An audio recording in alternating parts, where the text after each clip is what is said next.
Nous avons été éduqués, nos systèmes éducatifs, notre idée de la science et de la technologie se sont tous déduits de la manière de tout utiliser à notre bénéfice. De la plus petite bactérie au plus gros animal de la planète, tout ce que nous voulons utiliser à notre bénéfice.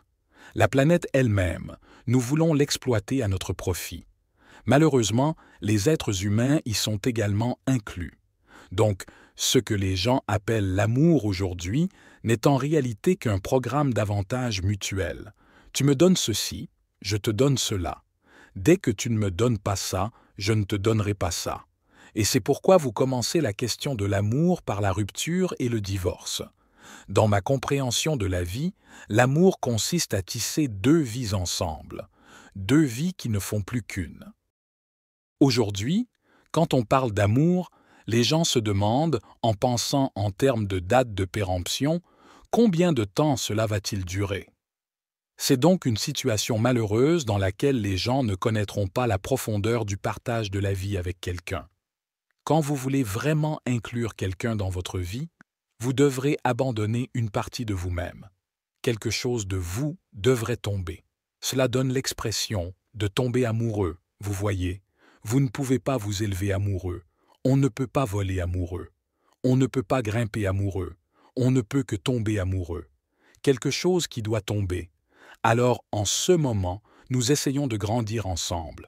Parce que c'est seulement devenu un système d'avantages mutuels pour la plupart des gens, comment obtenir ce que je veux. L'amour ne consiste pas à obtenir ce que l'on veut. C'est une opportunité de vous rendre vulnérable. C'est l'occasion de se perdre. L'amour n'est pas un projet à but lucratif. Il va volontiers à la perte. C'est de cela qu'il s'agit. Mais dès le moment où l'on pense au profit, dès le premier jour, il y a des frictions. C'est seulement à cause des hormones, vous savez, du tirage au sort, que les gens peuvent se rassembler. Sinon, avec la façon dont les sociétés modernes se structurent, nous n'avons presque laissé aucune place à l'amour. Il s'agit uniquement de ce que je peux retirer de toi. Alors, quand c'est ainsi, la rupture est un processus naturel parce que si vous essayez d'extirper de la joie de quelqu'un, alors ça ne marchera pas. Si votre vie consiste à partager le meilleur de vous-même, alors cela fonctionnera. Que peux-tu faire pour moi? Il ne s'agit pas de savoir ce que je peux faire pour vous. Quelque chose de toi doit disparaître. Seulement il y a de la place pour l'amour. Sinon il n'y a qu'un système d'avantages mutuels. Bien sûr, au moment où il n'y aura plus d'avantages pour vous, cela prendra fin. Laissez-moi vous raconter une blague. Un jeune homme a eu une rupture et il venait de recevoir un SMS sur son téléphone. La fille lui disait « C'est fini entre nous ».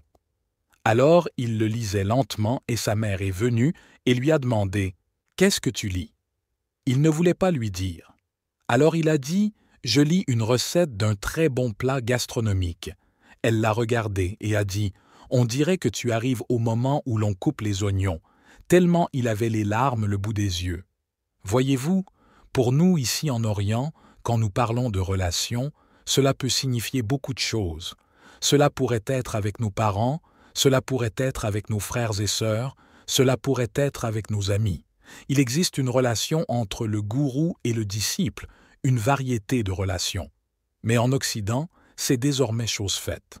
Si vous dites « relation », cela signifie que c'est une relation basée sur le corps, malheureusement. Pour cela, il paie un prix, car le corps n'est pas le seul moyen d'établir une relation. Le contact physique n'est pas le seul moyen d'établir une relation. Intellectuellement, vous pouvez avoir des relations. Émotionnellement, vous pouvez avoir des relations. Les relations affectives sont donc toujours bien plus, que dire, plus touchantes dans votre vie, plus tendres à votre égard que les relations corporelles. Mais maintenant, nous avons fait comme ça. Si vous prononcez le mot « relation », tout le monde suppose que vous avez une relation basée sur le corps. J'ai même peur d'utiliser ce mot. Si je dis que j'ai une bonne relation avec vous, les gens penseront autre chose. Pensez-vous que c'est une relation émotionnelle? Sera-t-elle ou pourra-t-elle être plus puissante que la relation corporelle? Évidemment, Les corps ne peuvent avoir que des rencontres, pas des relations. Il faut de l'esprit et des émotions pour avoir une relation. Et c'est très puissant si vous investissez vos émotions dans quelque chose, elle devient puissante et significative pour votre existence.